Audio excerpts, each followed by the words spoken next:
So welcome back to All Things Contessa 26, the story of my Contessa 26, Contessa of Mel. If you've been following along, then you'll know where we're at. If you're new to the channel, then it's basically a video diary of me refurbishing and refitting my Contessa 26. She's a 1964-65-ish David Sadler owned vessel. And I'm doing just a little more than paint up and clean up. I've gone a little bit further and just trying to improve her, ready to get her on the water this year. So in previous videos you saw me removing the windows from the boat, and in this one you can see me cleaning up those windows after stripping them down. This is the sort of condition they were in, and it was a daunting task in thinking about getting these cleaned, but first they also needed stripping in the workshop. So it's just a bit of video to show you the kind of work we're up to and what I'm at, and the various ways in which I cleaned it. Towards, if you stick with the video towards the end, you'll see one of the cleaned up ones. I think I've got a new piece of Perspex in the last one, which is nice. I've still got the rest of the Perspex to do, but sit back and enjoy. And if you've got any questions on removing old 1964-65 windows, then I'm your man to ask.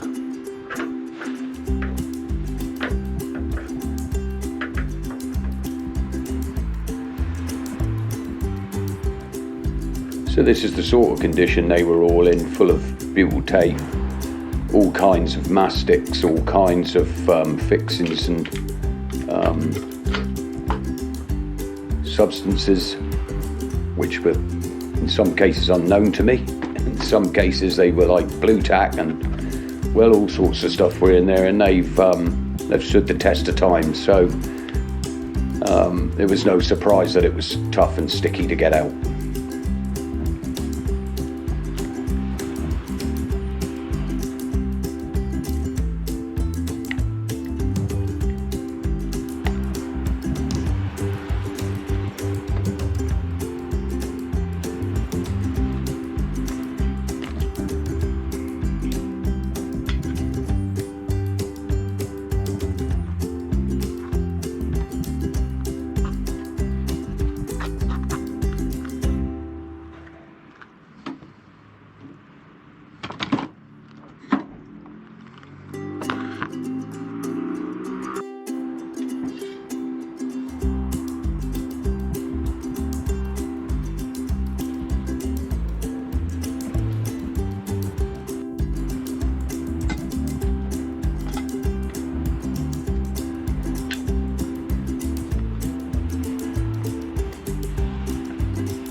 $9mm channel.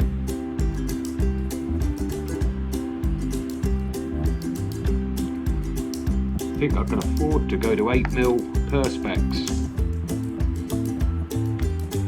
because they have struggled to not leak. Anyway.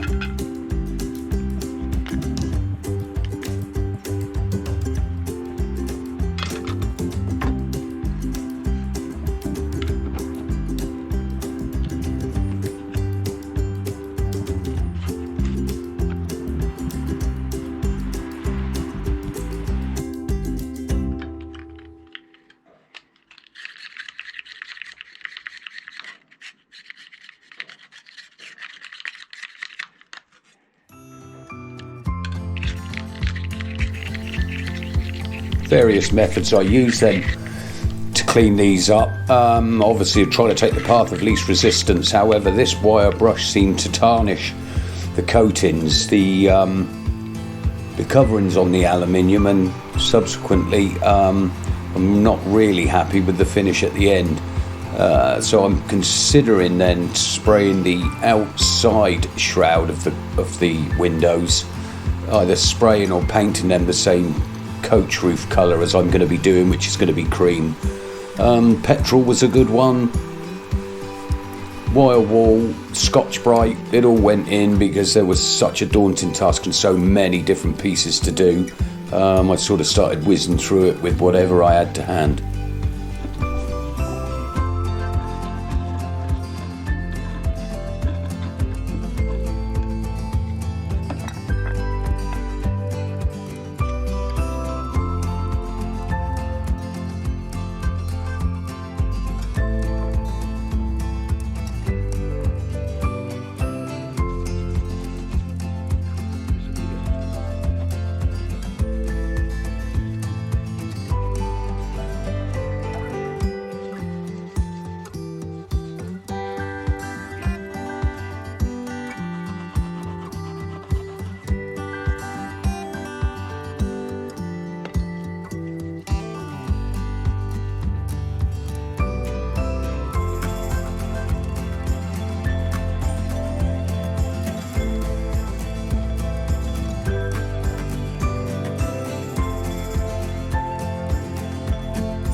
This proved to be quite a useful method in filling the tray with fuel and then getting the Scotch-Brite down into the trough. It was really quite effective.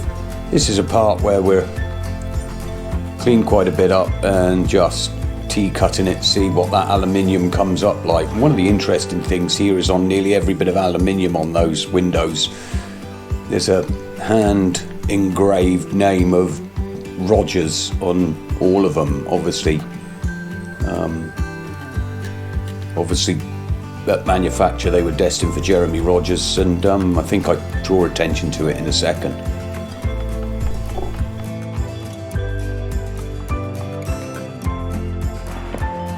So this is quite interesting. Every one of my beads, it's got Rogers number 4. Oh, all of them have got Rogers. I don't know whether you can see it in there. This one's got number 4.